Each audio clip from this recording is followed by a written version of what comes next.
दोस्तों, स्वागत है आपका हमारे यूट्यूब चैनल राज पॉलिटिकल गुरु में। तो दोस्तों, आज हम आपको इस वीडियो के माध्यम से बताएंगे कि समाजवाद क्या है, यानी सोशलिज्म क्या है एवं इसके लाभ क्या है और समाजवाद के नुकसान क्या है।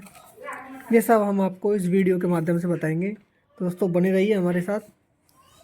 और ये टॉपिक उन सभी के लिए ज़रूरी है जो किसी भी स्ट्रीम की तैयारी कर रहे हैं जिसमें पॉलिटिकल विषय आता है, जैसे कि बीए, एमए, यूजीसी नेट और किसी भी उपयोगी परीक्षाओं में सबके लिए उपयोगी है।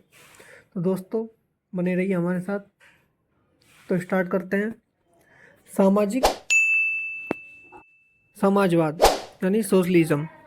समाजवाद एक ऐसी व्यवस्था है जिसमें समाज के हर व्यक्ति को उत्पादन, वितरण और संसाधनों के आदान प्रदान के विभिन्न तत्वों में बराबर हिस्सा मिलता है।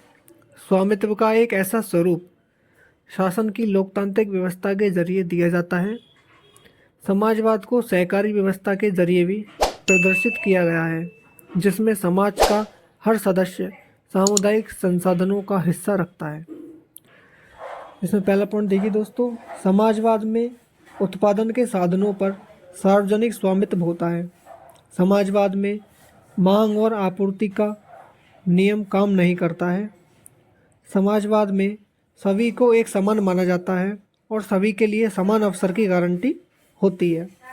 समाजवाद में सभी को भोजन से लेकर स्वास्थ्य तक सब कुछ मिलता है। समाजवाद में सरकार सभी उत्पादन और मूल्य निर्धारण स्तरों को निर्धारित करती है। समाजवाद में प्राकृतिक संसाधनों की भावी पीढ़ी के लिए संरक्षित किया जाता है, यानी जो भी प्राकृतिक संसाधन है उनको आने वाली जो पीढ़ी है उनके लिए संरक्षित यानी बचाया जाता है। समाजवाद में भेदभाव की अनुमति नहीं है। इसमें हम किसी से भी भेदभाव, छुआछूत नहीं कर सकते हैं, जैसे कि ये ऊंची कास्ट का है, नीची कास्ट का है, इसके रिलेटेड। समाजवाद में उत्पादन सामान्य आबादी की ज़रूरतों और इच्छाओं के प्रति उत्तरदायी है। समाजवाद में वस्तुओं और सेवाओं को समान रूप से वितरित होता है। समाजवाद के प्रकार। दुनिया भर में समाजवाद के कई रूप मौजूद हैं और जब पूंजीवाद को समाजवादी संरचना में सर्वोत्तम तरीके से शामिल करने के विचारों की बात आती है तो वे सभी अलग अलग होते हैं एवं समाजवाद के विभिन्न रूप सामाजिक लोकतंत्र के विविध पहलुओं पर जोर देते हैं। तो पहला आप देखिए दोस्तों, लोकतांत्रिक समाजवाद क्या है। लोकतांत्रिक समाजवाद में उत्पादन के कारक निर्वाचित प्रशासन के प्रबंधन के अधीन होते हैं।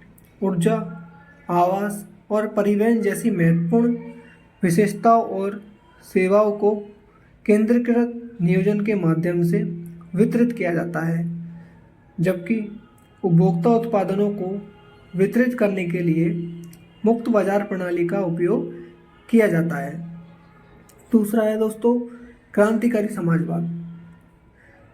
क्रांतिकारी समाजवाद में देखिए दोस्तों, इसमें पूंजीवाद के रहते समाजवादी व्यवस्था नहीं बन सकती। क्रांतिकारियों का मानना है कि विशुद्ध समाजवादी व्यवस्था की राह पर चलने के लिए बहुत संघर्ष करना पड़ता है।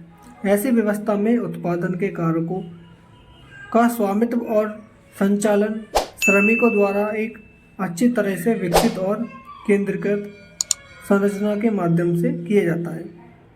स्वतंत्रतावादी समाजवाद तीसरा पॉइंट है। ये इस अवधारणा पर काम करता है कि लोग हमेशा तर्कसंगत, आत्मनिर्धारण करने वाले और स्वायत्त होते हैं। यदि पूंजीवाद को हटा दिया जाए तो लोग स्वाभाविक रूप से समाजवादी व्यवस्था की ओर रुख करेंगे, क्योंकि उनकी ज़रूरतों को पूरा करने में सक्षम है। चौथा है दोस्तों, बाजार समाजवाद।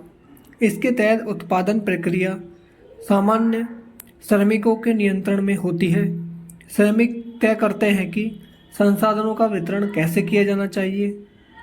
श्रमिक जो अतिरिक्त होते हैं उसे बेच देते हैं या समाज के सदस्यों को दे देते हैं, जो फिर मुक्त बाजार प्रणाली के आधार पर संसाधनों का वितरण करते हैं। हरित समाजवाद, पांचवा पॉइंट है दोस्तों, ये संसाधनों की सुरक्षा करता है।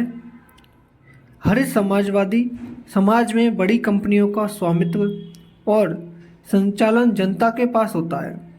इसके अलावा हरित समाजवाद सार्वजनिक परिवहन के विकास और उपयोग को बढ़ावा देता है, साथ ही स्थानीय रूप से उगाए गए खाद्य पदार्थों के प्रसंस्करण और बिक्री को भी बढ़ावा देता है। उत्पादन प्रक्रिया यह सुनिश्चित करने पर केंद्रित है कि समुदाय के प्रत्येक सदस्य को बुनियादी वस्तुओं पर पर्याप्त पहुंच हो। इसके अलावा जनता को एक स्थायी वेतन की गारंटी भी देता है। इसके बाद देखते हैं दोस्तों समाजवाद के लाभ क्या क्या हैं। पहला है शोषण का अभाव। समाजवादी व्यवस्था यह सुनिश्चित करती है कि किसी भी कर्मचारी या शोषण न हो एवं समुदाय के प्रत्येक कर्मचारी का यह अधिकार होता है कि संसाधनों का प्रबंधन कैसे किया जाए और प्रत्येक व्यक्ति अपनी क्षमता के आधार पर प्राप्त करता है और योगदान देता है। समाजवादी व्यवस्था के अनुसार प्रत्येक व्यक्ति को बुनियादी वस्तुओं तक पहुंच की गारंटी दी जाती है, यहाँ तक कि उन लोगों को भी जो योगदान करने में सक्षम नहीं है। नतीजतन यह व्यवस्था समाज में गरीबी के स्तर को कम करने में मदद करती है। इसके अलावा प्रत्येक व्यक्ति को स्वास्थ्य सेवा और शिक्षा जैसे अन्य महत्वपूर्ण सामाजिक पहलुओं तक पहुंच का समान अधिकार है। दूसरा है दोस्तों भेदभाव की अस्वीकृति। समाजवादी व्यवस्था भेदभाव को अस्वीकार करती है और प्रत्येक व्यक्ति वही करता है जिसमें वह अच्छा है या जिसे वह सबसे अधिक पसंद करता है। यदि कोई ऐसा काम है जो किया जाना चाहिए और उसे करने वाला कोई नहीं है तो अधिक पारिश्रमिक प्रदान किया जाता है एवं प्राकृतिक संसाधनों को भावी पीढ़ी के लिए संरक्षित किया जाता है।